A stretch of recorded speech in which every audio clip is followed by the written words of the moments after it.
Welcome back to yet another 2-on-3 crispy video, and today we are doing something a little different than our normal club racing. So, got up pretty early. As you can tell, I look like poop. Just didn't sleep good. We are at the Ohio RC factory, which you see behind me. No, I'm not driving currently. I'm parked. But we are going to race in what my largest, what's the word I'm looking for? My largest event yet. And it's called the Factory Racing League, which is FRL. And I'm going to expect probably over 100 entries into this event. And this is a once every month and a half event. And I think he holds 4 throughout the whole fall. It's either 4 or 5 events through fall, through the winter.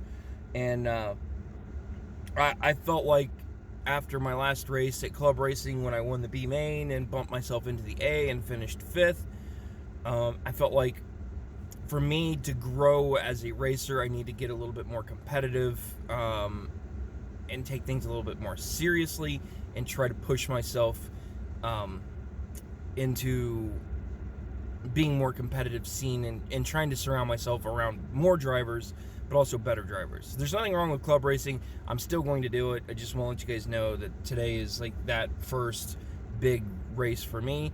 I'm kind of excited, so I'm going to bring you guys along with me. And with that, hopefully you guys enjoy a new type of video that I'm doing. It's kind of like a vlog slash whatever I've been doing mixture. Let me know what you guys think of the new format. Comment down below in the editing. I'm always game for trying some new stuff. Got some new stands to tinker with as well, and we're gonna go from there. So hopefully the video footage of me racing comes out okay. I don't know how I'm gonna do that part of it yet. Probably just going to put it on a tripod stand at the racing stand and go from there and hope for the best. But with that, we're gonna wrap it up with this part, and stay tuned for some more footage of me wrenching in the pits and driving on the stand. And we'll be right back, guys.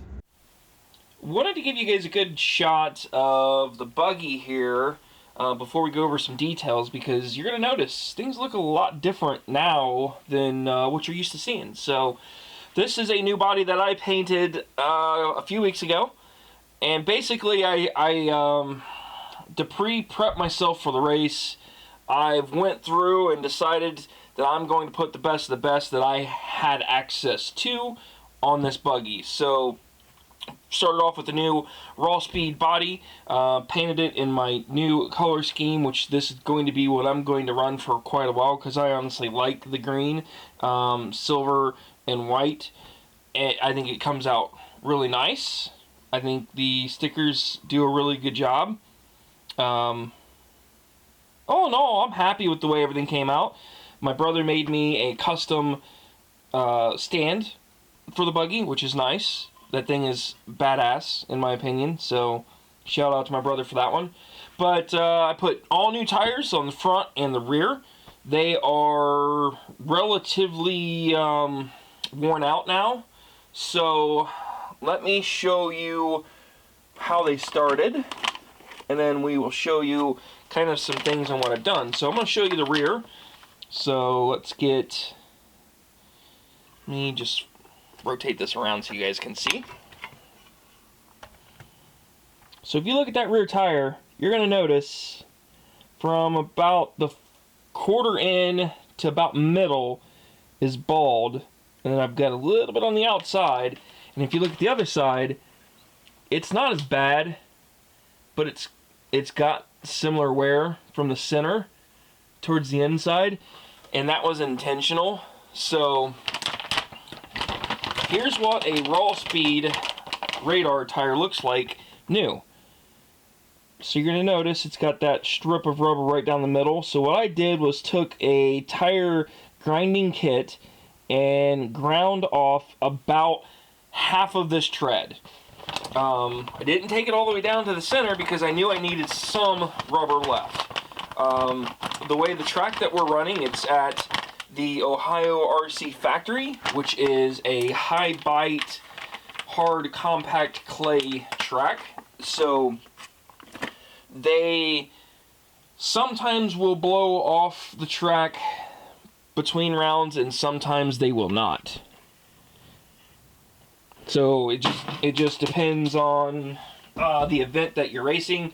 So for example, the club race that I ran before this big event, they were not blowing between every race, where this one they were, because it was a lot bigger. So I knew I wanted a little bit of traction, but I also needed to get down towards the slick end of things for the mains, because that's where the grip is going to be at.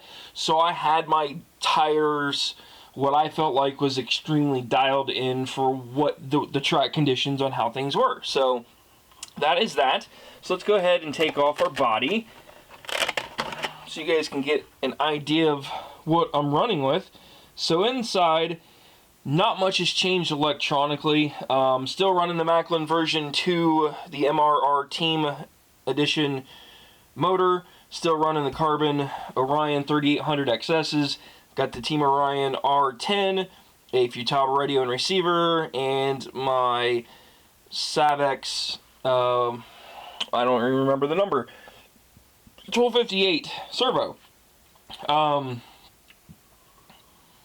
Yeah, so electrically, nothing has changed for you guys from the last time you've seen it, but I just wanted to give you guys the rundown as to the electrical stuff. So let me get this down on the ground and get you reset up, and we'll talk about the setup.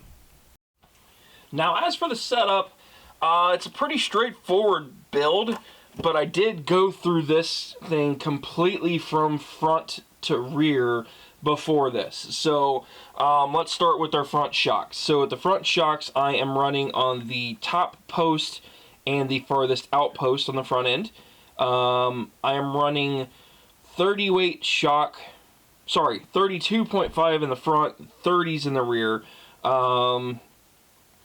The center posts on, I don't know the terms of all of this, so the ball stud spacing is in slot number 2 for the front ball studs.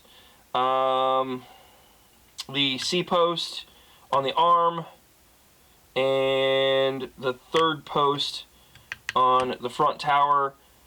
Axle height running is a +2. No bump spacing steers, nothing's fancy. Camber was a -1 on the front and a +1 on the toe, using a 5-degree center block insert, 25-degree kick-up angle. Basically your standard box stock front end. Not much has changed when it comes to that, and I'm running a 19mm ride height on the front end, which is also the same on the back. It's a balanced setup. I am running the white springs on both the front and the rear, and these are both version 2s. As for the rears, which you guys can see a little bit better, I am running them on the middle posts.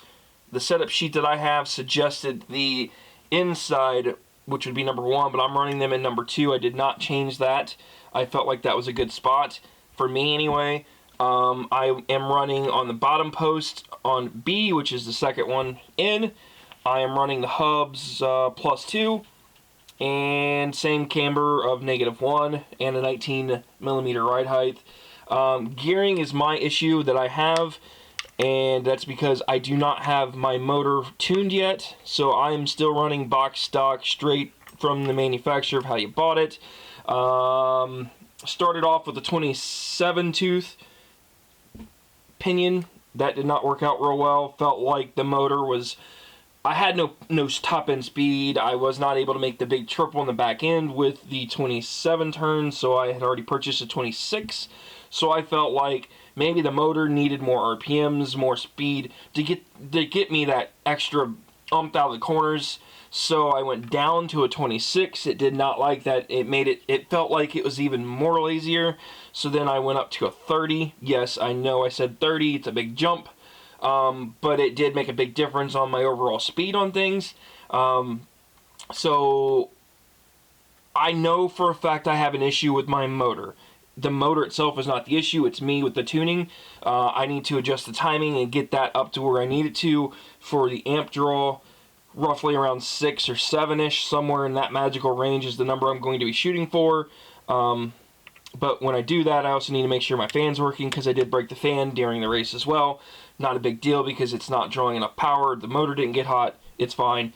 But yes, running a 32 for this setup right now, but that's going to get changed once I tune my motor. Wing is at a positive 6-degree angle in the back end.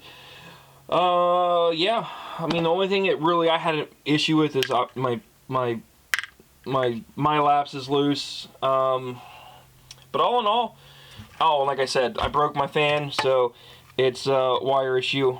So I'm gonna get a new fan, get that put in. Gonna go switch to an aluminum fan this time. And now that I'm not fighting a loose fan of this thing just rattling around all over the place back here, because I tried double-siding taping it, but that did not work.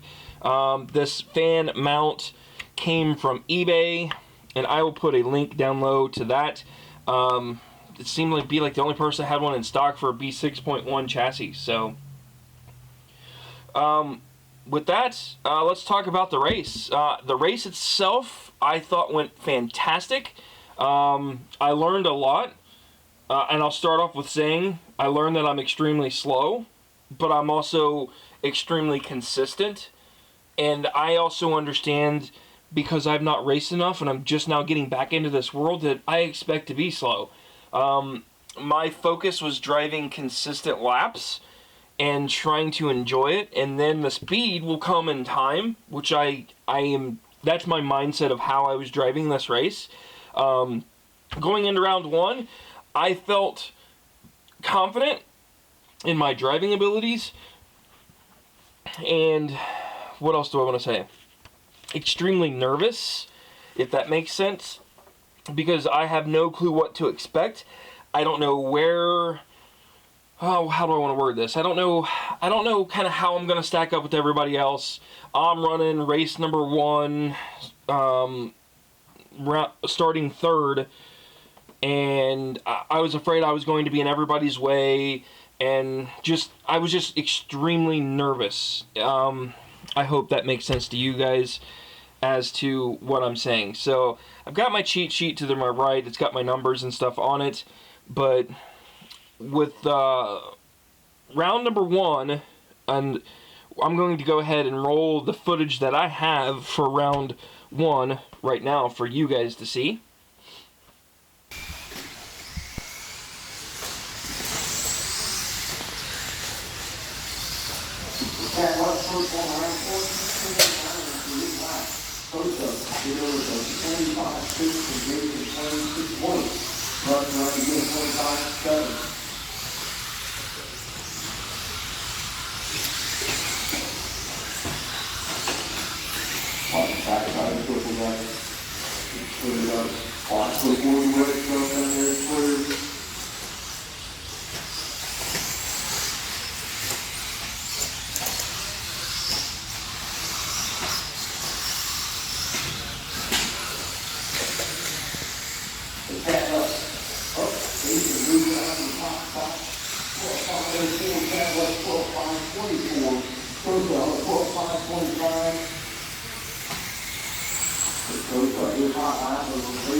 circle that water pollution circle, we are clear.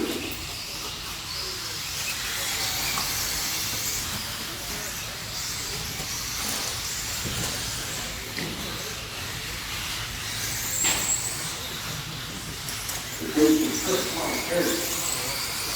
2:15 left to go, gate is 1:12:509. In the back to 11 lappers, Chris, 11:502, Mike Wilson, 11:504. And Carlson in there, 11:504 as well. Actually, there is 2 hot back to the race day on a 12 lapper.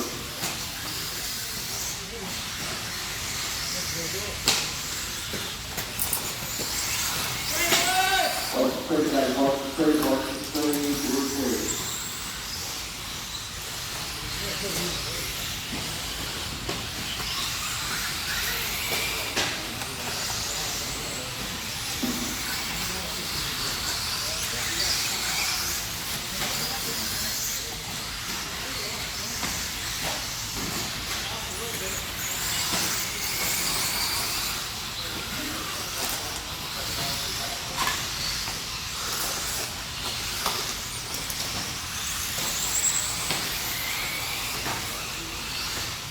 Hey guys, we're 3:45 in, 1:15 to go.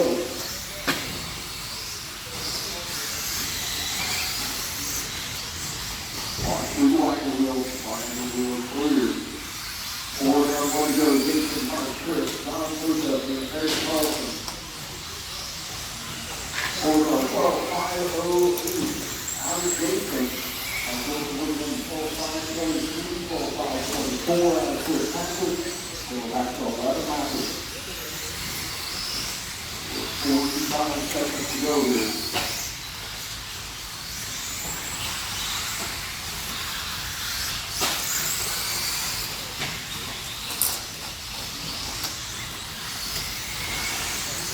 Seconds left.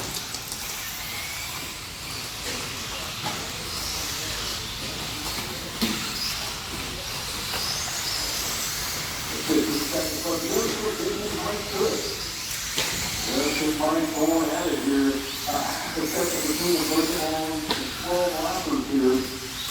Lots of the wind coming down.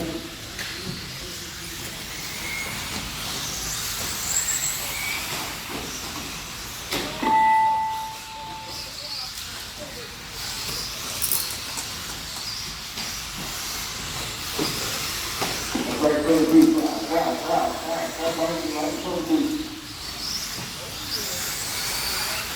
Alright guys, this is what we got a couple of them already finished. Eric Carlson, Chris Patrick, Tom Stoker, Chad Buck, you guys are already done. Very deep and finished. Just looking for 2 cars, Mike Wilson and Carlson Coleman.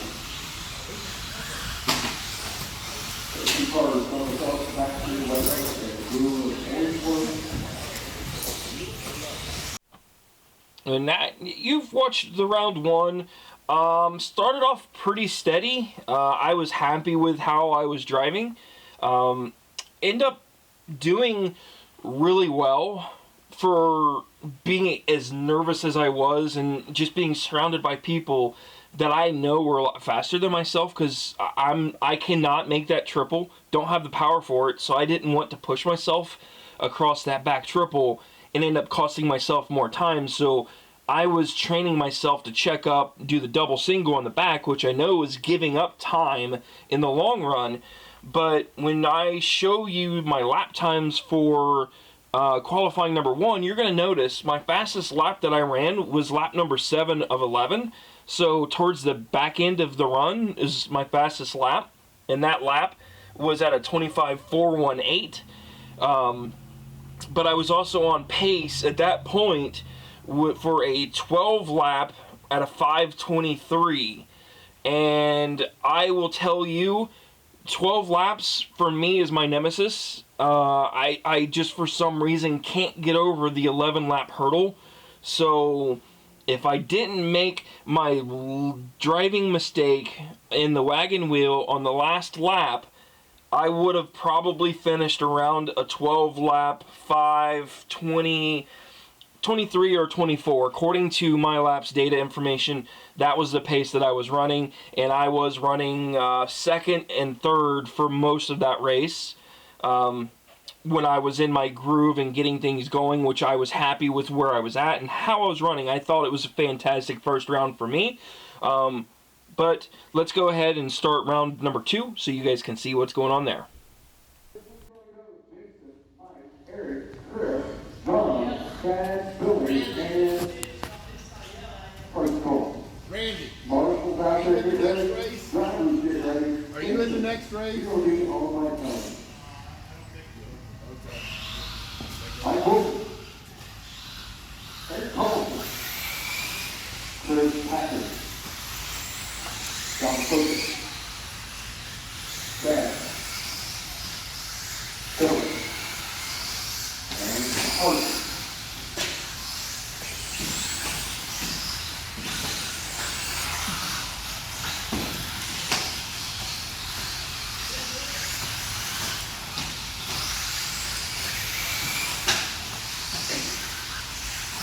Ray Mark early round number 1 to 14-5-15. That's what we're all trying to do here. Watch number 2 is front here.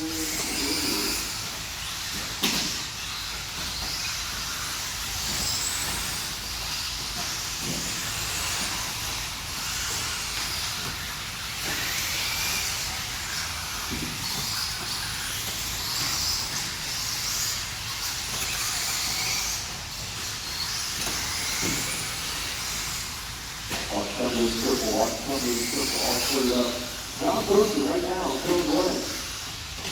12-5 will lead out here. This is work on 12-5-13.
Seconds left. The 30 seconds left to go. Richard, Mike, John, Chad, Chris Patrick, Eric, and Harper. Watch over the infield right before the race comes to put it up.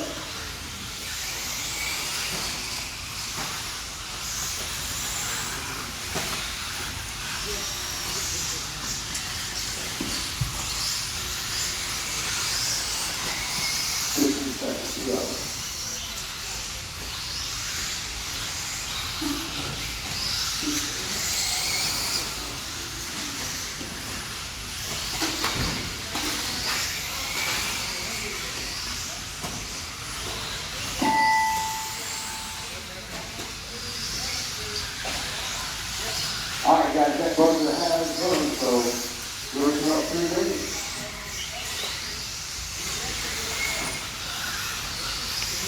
I also forgot to tell you, with round 1, I end up running an 89.810 consistency during that race.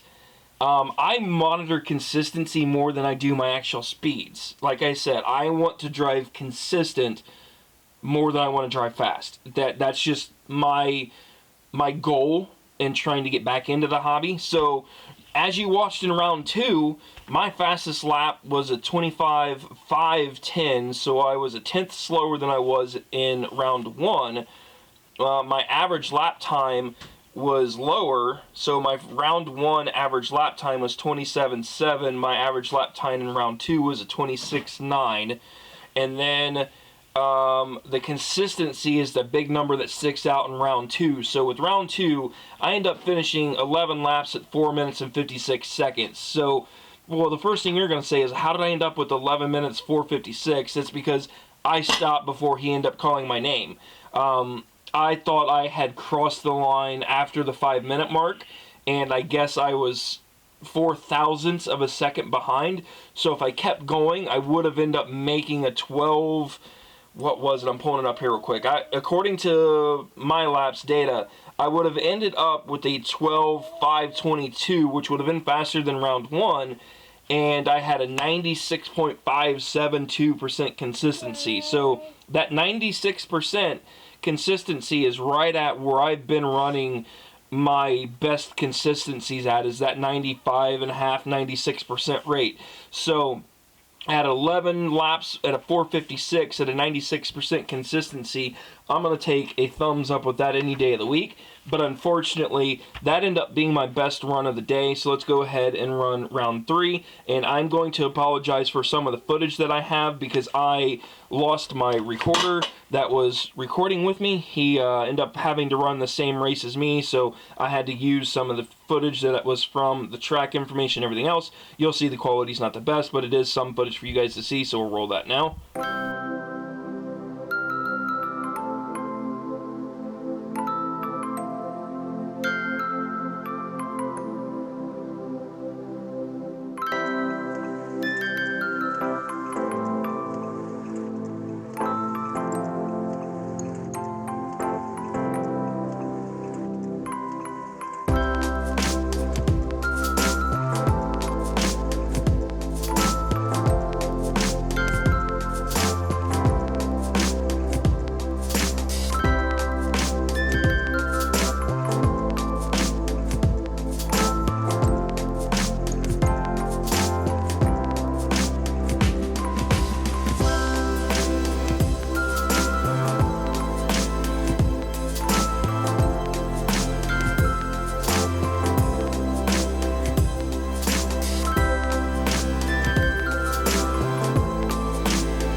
So with round 3 over with, I started struggling with some consistency factors, but it was still a good number. I ran a 90.638 consistency on round 3.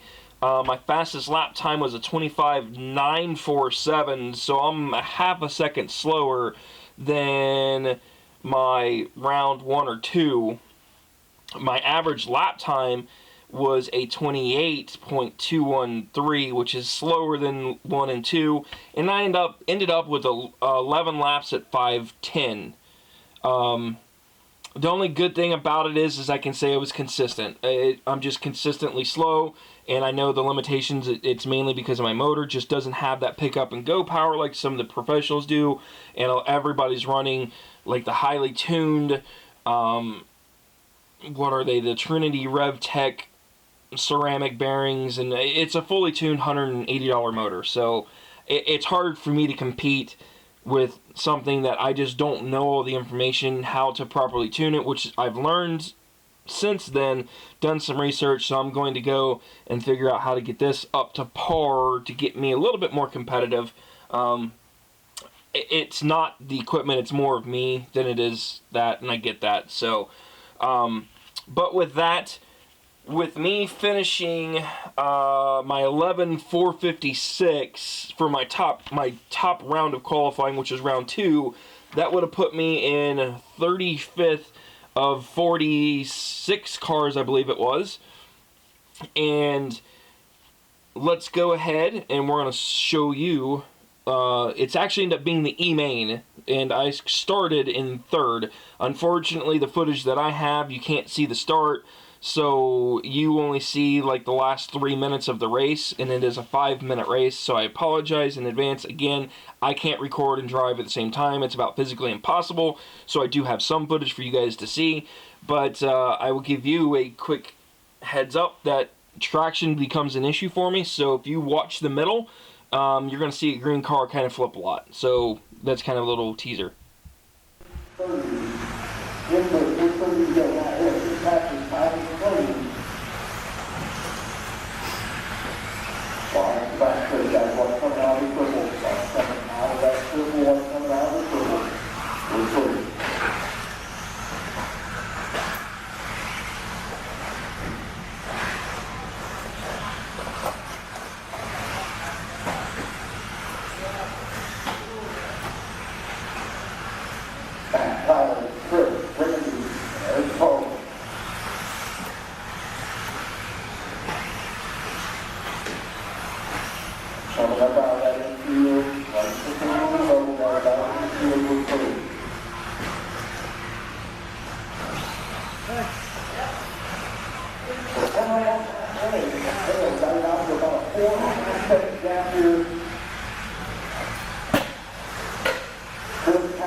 practice. The 4th spot, Tyler Clayton, Eric Thomas is going out for that spot.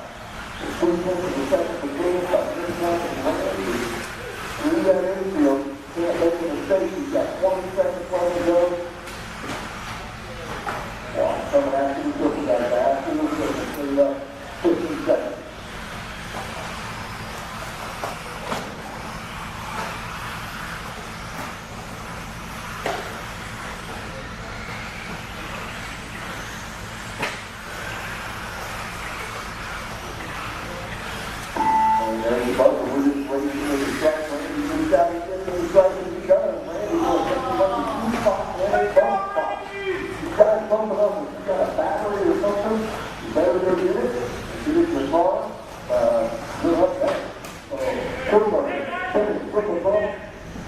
So in the E-Main, I started third and quickly got into second, and I held second for most of the race. And lap 6 was my fastest lap time during the E-Main, and that was a 25.658, which was still a tenth slower than my fastest lap of the day, which was in the second round of qualifying. But I threw another 95.528 consistency out on the track in the E-Main. So you're going to say, if I can run a 95% consistency every race, and actually I end up finishing in the 12 lap mark in the E-Main. So I ran a 12.507 for the E-Main. So if I had finished, let me rephrase that, if I had qualified with a 12 lap 507 minute mark, that would have put me around 20th out of the 43 cars, 46 cars, whatever number it was. So that gives you an idea of how good I actually ran in the E-Main. But unfortunately, it was not enough to do anything, because the person that ended up winning it ended up running a miracle of a race, but he's a professional driver that just had terrible luck pretty much in all of qualifying, and he ended up running 13 laps at, what was it? I'm going looking here. 13 laps. Oh, where is it? Yeah, 13 laps at a 5:28. So he had just squeaked out a lap right behind me, or right in front of me, and I was in third, and the second place guy, which his name was Randy. I was about 2 seconds behind Randy crossing the line on our 12th lap. So my overall take, I'm happy. I think I did a really good job of driving with what I had. I knew I had some limitations, especially power issues. When I have a handicap of not being able to make the triple, and just about everybody else is, I have to check up, and I know that alone, being able to not make that triple in the backstretch is probably, I'm going to say, at least a half a second slower lap than everybody else. So I'm okay with it, because again, I'm new. I'm still learning these things, and it's part of the learning curve of the industry. Tires, let's talk about those real quick. So you're going to notice the front tires on these guys, both of these were worn out real bad, but that's exactly what you want for this track. You want this side bite on the edges, but you want the center to be bald, because this high bite compound, or high bite clay that they've got, these tires really, really, really work. These are raw speeds. What are they? Riptide fronts and radar for the rears. I don't think I ground this one down as much, which you notice that, so I still get a little bit more life in it, but this side over here is definitely on the slower side. Like I said, ride height, I'm at that 19 millimeter mark. So all in all, I had a good time. I think the Buggy did what it needed to do. I think the driver had some issues, but that's to be expected. Honestly, guys, I can't expect to go out and be perfect on my first big event ever. These are the old tires that I was running. So these are some old Proline. I don't even know what these are. I don't know. I can't read it. Suburbs. Proline Suburbs, but I have no clue how old they are. I don't know the rubber compound. I don't know anything about these because this came with the B6 that I had bought months ago and the guy was using them. I had ground down the centers on these, and I can tell you the difference that I was getting from this tire, and this is what I ran last week at club racing and end up winning the B mains to get into the A main. It is night and day difference from these tires and these tires. Raw speed tires, hands down, probably the best thing that I've done to this buggy yet was opening up some new tires, getting them broke in, and getting them on there. You're going to notice some new wheels. These are, I believe they're DE wheels, to be exact. But they're green. They're the only green wheels I could get out there in the market for that's going to match my green body. I've got the little YouTube logo on the front. Got my name in the window. Kind of hard to see. All of these decals was all hand done by myself using my Cricut cutting machine. So, but yeah, with that, we're going to wrap this video up. I hope you guys enjoyed my first big race, and I wanted to share some of the experience with you guys and talk about some setups and go from there. So with that, we're going to wrap this video up. Thank you guys for watching.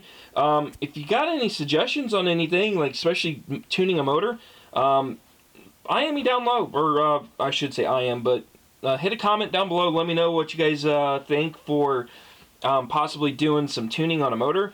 I'm going to use a voltometer, and I think that I have one for my work that will clip onto my power or ground, one of the two, and it'll actually it'll show the amperage without having to do anything. So I can connect this up to my car, disconnect the pinion, give it full throttle, and see what kind of draw I'm getting out of that when it's just sitting still and not moving. And I'm going to adjust it accordingly, but I do have to make sure that I monitor my temperatures when I do that. So I'm going to have to get a new fan because, like I said, I broke this one during the race. And yeah, I know I'm rambling, but anywho, that's a whole other video. With that, you guys have a good day. Don't forget to hit like, comment down below, and subscribe for more content. Later.